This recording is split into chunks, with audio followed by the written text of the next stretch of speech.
Serialization is a method of saving array information.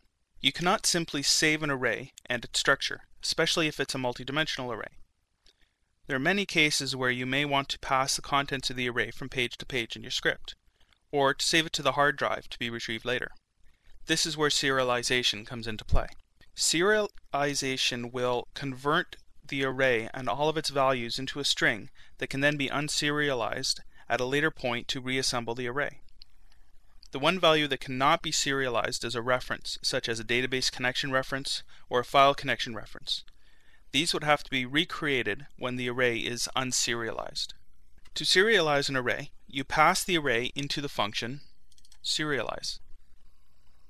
The function returns the serialized or flattened array. You can then save that or append that to a link to be passed into another page. To reassemble the array, you simply pass the string into the unserialized function, which returns the assembled array. So here's an example of serializing and unserializing an array. We have our array, which we'll print out here.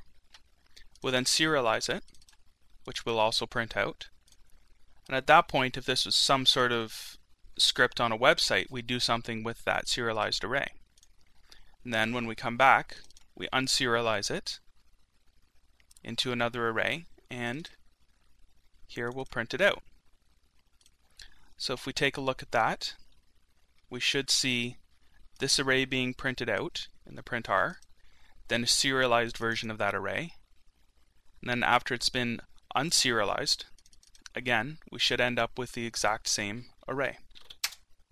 And there we go. We have our original array. We have the array after it's been serialized, and we have the array after it's been unserialized. Exactly the same as we started with. This is very useful for saving information to a user's cookie or for retrieval when they return to a site, such as preferences or other user-specific information. We'll get into cookies and sessions a little bit later.